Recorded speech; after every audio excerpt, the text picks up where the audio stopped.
Hello student, welcome back to my YouTube channel Smart Academy. और बच्चे, आज की जो क्लास होगी हमारी वो होगी हमारी संधि।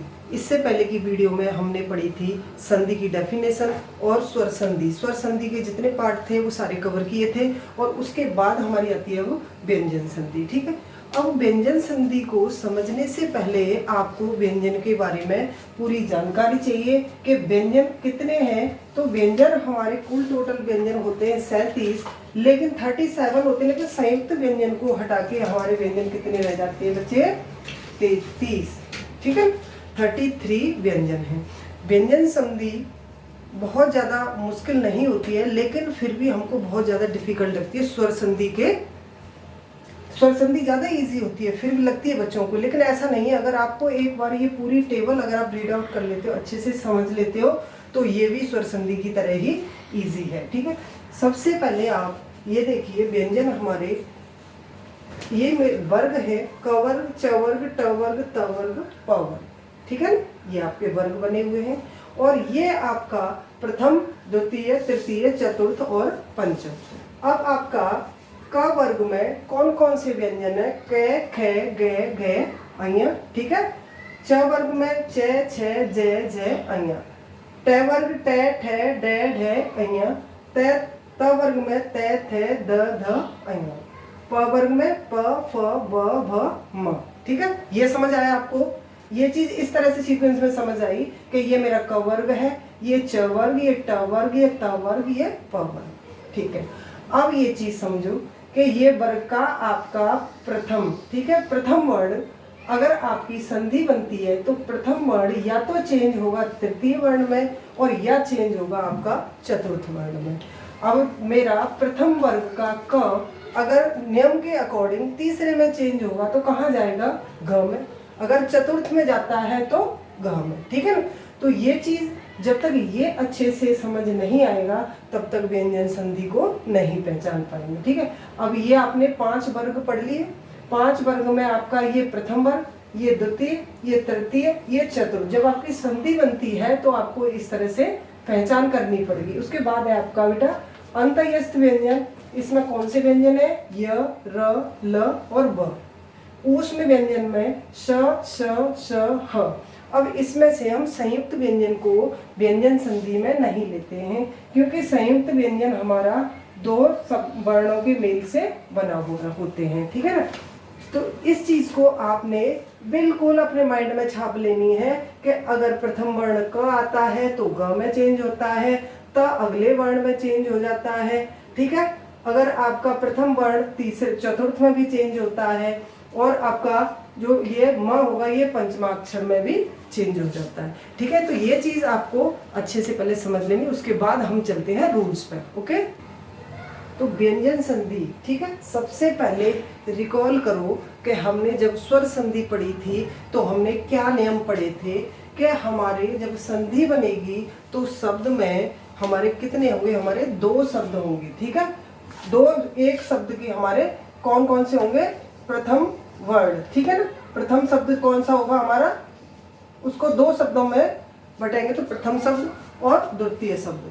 प्रथम शब्द का अंतिम वर्ण और द्वितीय शब्द का प्रथम वर्ण। ये चीज मैंने बहुत अच्छे से समझाई थी और शायद आपको अच्छे से समझ भी आई थी। ठीक है, तो प्रथम शब्द का अंतिम वर्ण देखना है और द्वितीय शब्द का प्रथम वर्ण देखना है। तो ये चीज तो हमारी सिंपल सी है, जो हम पहले भी समझ चुके हैं और अब दोबारा से भी हमने रिकॉल की है। ठीक है ना, अब इसके बाद व्यंजन संधि में व्यंजन के बाद व्यंजन या स्वर के बाद व्यंजन या व्यंजन के बाद स्वर, ये 3 कंडीशन बनेंगी। ठीक है, तो वहां हमारी कौन सी संधि आएगी? व्यंजन।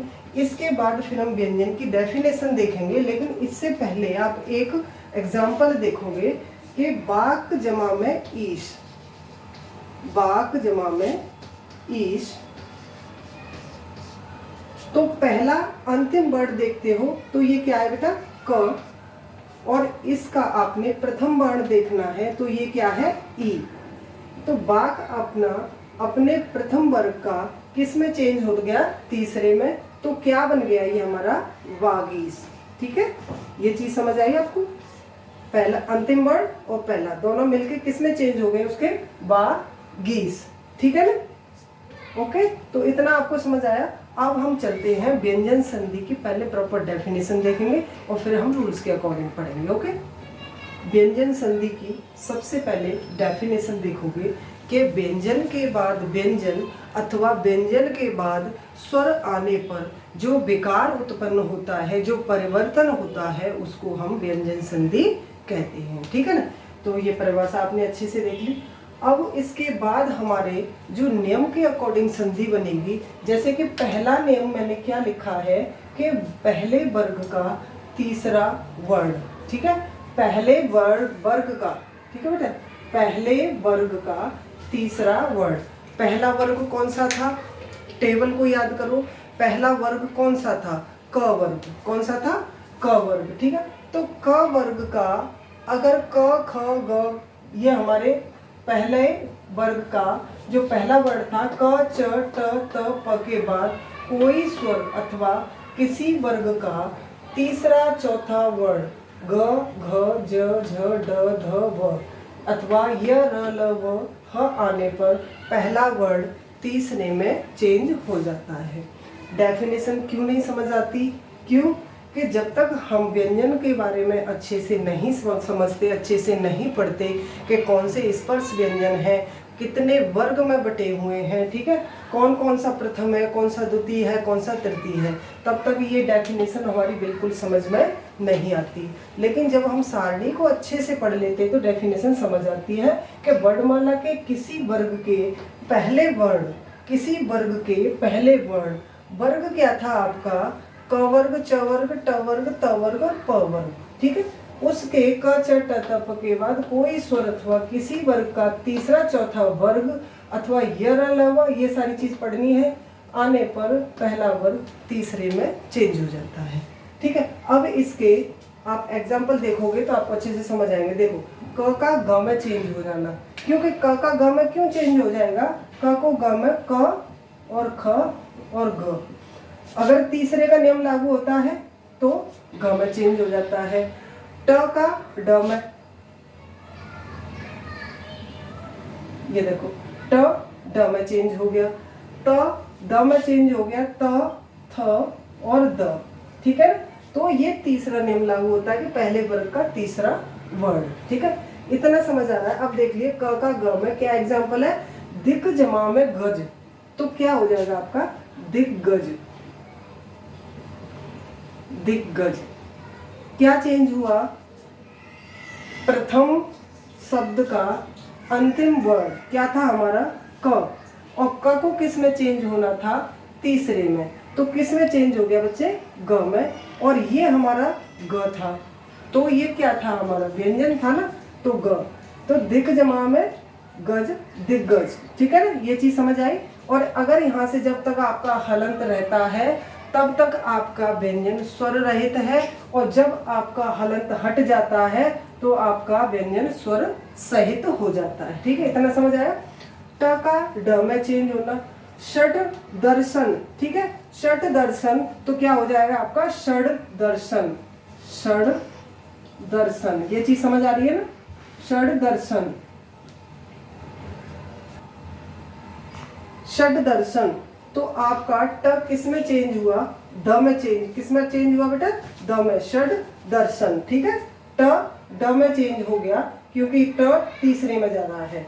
त का द में चेंज होना, सत जमा में गुण, तो क्या आएगा बेटा? सदगुण। सदगुण, सदगुण, क्यों कि जो त था वो हमारा किस में चेंज हो गया? द में। प का ब में चेंज हो जाना, क्योंकि ये तीसरा वाला नियम चल रहा है कि पहले वर्ग का तीसरा वर्ण। ठीक है ना, प का ब में चेंज हो जाना, तो ये क्या हो जाएगा बेटा? आपका अब्ज। क्या हो जाएगा? अब्ज।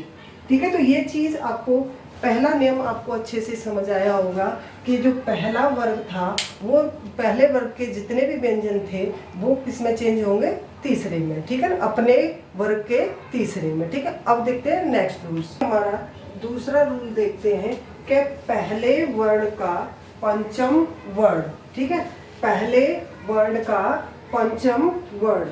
अब इसमें डेफिनेशन समझोगे कि किसी वर्ग के पहले वर्ण का, पहला वर्ग कौन सा है हमारा? क वर्ग। अगर क वर्ग, च वर्ग, ट वर्ग, त वर्ग, प वर्ग, पहले का वर्ण के बाद न और म आने पर उसी वर्ग की जगह उस वर्ग का पांचवा अक्षर आ जाता है। पंचमाक्षर कौन से थे हमारे? न, म, ड, ठीक है, वो कौन से थे हमारे? पंचमाक्षर थे। अब इसमें से आपने एक चीज यही समझ के रखनी है कि जैसे मेरा क वर्ग है, ठीक है, क वर्ग, क वर्ग में मेरे कौन कौन से वर्ण आते हैं? पहले ये देखोगे, क, ख, ग, घ और अ। पंचमाक्षर कौन सा हो गया मेरा? ड़, ठीक है। अब इसी सीक्वेंस में आपके जितने भी पंचमाक्षर आते हैं वो आपके पहले वर्ण का पंचम वर्ण का रूल्स लागू होता है। क वर्ग, च वर्ग, च वर्ग, च वर्ग में आपके आएंगे ट, ट और प, ठीक है।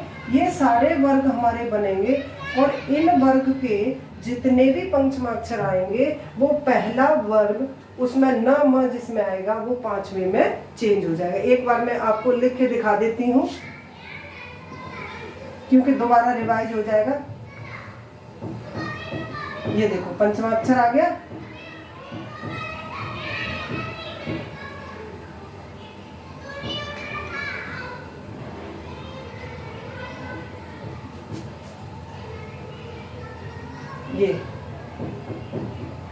ये गलत हो गया, ठीक है।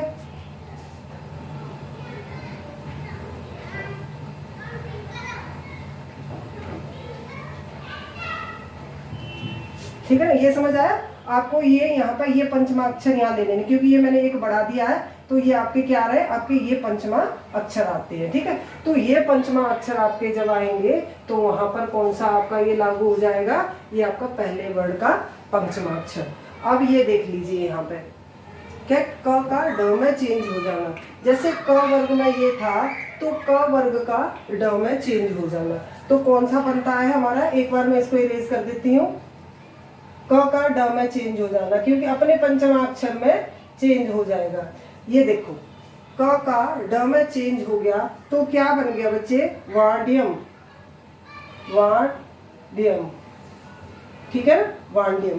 क्यों कि ये जो क्या था क का पंचमाक्षर में चेंज होगा तो किस में जाएगा? ड में जाएगा, तो क्या हो गया आपका? वाड्यम, ठीक है। उसके बाद आपका ट का ड में चेंज हो जाना, कि जो ट था वो आपका ड में चेंज हो जाएगा, ठीक है। तो क्या हो जाएगा ये बेटा? षडमास। क्या हो गया? षडमास, षडमास, ठीक है, ये समझ आया। उसके बाद देखो त का न में चेंज हो जाना, सत जमा में मार्ग, त अपने पंचमाक्षर न में चेंज हो जाएगा तो क्या हो जाएगा आपका? शन मार्ग। क्या हो जाएगा? शन मार्ग, ठीक है ना। उत जमा में नति, अगर त है तो अपने वर्ण के त वर्ग में त थ द ध न, तो फिर क्या हो गया इसको? उन्नति, ठीक है, उन्नति। ये चीज समझ आई आपको कि पहले वर्ड का पंचमा अक्षर, ठीक है ना, पहले वर्ड का पंचमा अक्षर में चेंज हो गया। अब हम अगले रूल्स पे चलते हैं, ठीक है। अगला रूल देखते हैं, तीसरा नियम देखते हैं कि तीसरा नियम क्या है कि त का अगले वर्ण में चेंज हो जाना। जो त है हमारा, जो त वर्ग है, उसका अपने अगले वर्ण में चेंज हो जाना। त के बाद च, त, ज, ड या ल आने पर त बाद वाले वर्ण के अनुरूप बदल जाता है, ठीक है। ये चीज समझ आ रही है? च, ट, ज, ड या ल आने पर त बाद वाले वर्ण के अनुरूप चेंज हो जाता है, ठीक है। सिंपल सा समझ लो, त का अगले वर्ण में चेंज हो जाना, ठीक है। जैसे त का च में चेंज हो जाना, त जैसे सत जमा में चरित्र, तो अगले वर्ण में त का च में चेंज हो गया सचरित्र, ठीक है। समझ आया ना, ये बहुत सिंपल है। त का ट में चेंज हो जाना, जब त आएगा तो तत जमा में टीका, तो हमने अंतिम वर्ण क्या देखा? त, और प्रथम वर्ग इसका क्या था? ट, तो ये जो त था वो किस में चेंज हो गया? आपका ट में ही चेंज हो गया, तो क्या हो गया? तटीका, ठीक है। त का ल में चेंज हो जाना कि उत जमा में लेख, उत जमा में लेख, तो क्या बन गया इसका? उल्लेख, ठीक है ना। त का च में चेंज हो जाना, कि जगत जमा में छाया, तो कौन सा बन गया बेटा, क्या चेंज हो गया, जग छाया। क्योंकि ये चीज आपको दे जा रही है कि त के बाद अगर ये वर्ड आते हैं तो वो अपने अगले वर्ड में चेंज हो जाएगा। ओके, अब इसके बाद हमारा एक रह जाता है लास्ट वाला, कि उसमें आपका आएगा कि म का पंचम वर्ड, ठीक है ना, म का पंचम वर्ड में चेंज हो जाना। मैं यहीं पे आपको ये, ठीक है ना, अगला नियम देखोगे, फोर्थ, म का पंचम वर्ड अनुस्वार, ठीक है, जो म होगा वो हमारे पंचम वर्ड में चेंज हो जाएगा या अनुस्वार में, ठीक है ना। तो उसकी डेफिनेशन पहले क्या देखोगे कि म के पश्चात क से म तक, म के बाद क से म तक अगर कोई भी व्यंजन आता है तो उसके आने पर म उसी वर्ग के पांचवें वर्ड में बदल जाता है या अनुस्वार के रूप में लिखा जाता है। अनुस्वार सारे समझते हो ना, ठीक है, या अनुस्वार के रूप में लिखा जाता है, ठीक है ना। अब ये देखो, ये क्या कहता है कि म के पश्चात क से म तक, क से म तक जो हमारे व्यंजन होते हैं उनको कौन से व्यंजन बोला जाता है, एक बार देख लोगे, स्पर्श व्यंजन या वर्गीय व्यंजन, ठीक है, स्पर्श व्यंजन। ओके, तो म के बाद क से म तक जो 25 व्यंजन है उनमें से कोई भी आएगा तो वो या तो पंचमाक्षर में चेंज हो जाएगा और या अनुस्वार में चेंज हो जाएगा। अब इनके कुछ एग्जाम्पल हैं, वो देखोगे कि म का ड में चेंज हो जाना। अगर म का ड में अगर म है यहाँ पे, ये देखो, सम जमा में गीत, ठीक है, तो किस में चेंज हो गया, अनुस्वार में, ठीक है ना।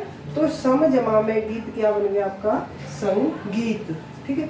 अगला देखोगे, म का ड़ खाली में चेंज हो जाना, सम जमा में चय, तो क्या हो गया बेटे, संचय। संचय को हम इस तरह भी लिख देते हैं, ठीक है ना। तो सम, म के पीछे क्या आया आपका, कि अय्यात, ठीक है, इसको अंगे खाली, तो ये किस तरह से यहाँ आधा लगाया, अगर लिखना चाहो तो आप ऐसे भी लिख सकते हो अनुस्वार के रूप में, ठीक है, संचय। म का न में चेंज हो जाना, कि सम जमा में ताप, ठीक है, तो क्या किस में चेंज हो गया, न में, ठीक है, सम जमा में ताप, तो सन ताप। म का म में चेंज हो जाना, कि सम जमा में पूर्ण यानी सम पूर्ण, या सम जमा में भाव यानी सम भाव। जो म था वो म का म में ही चेंज हो गया। तो ये वाला जो था कि पंचम वर्ण में चेंज होगा या अनुस्वार में चेंज होगा, तो ये चीज़ आपको समझ आई। आई होप आपको ये व्यंजन संधि अच्छे से समझ आई होगी। और आप पिछली वीडियो में जो स्वर संधि संधि की डेफिनेशन है वो जाके देख सकते हो। और अगर आपको वीडियो अच्छी लगी है तो चैनल को सब्सक्राइब कीजिए, लाइक एंड शेयर कीजिए। Thank you, have a nice day.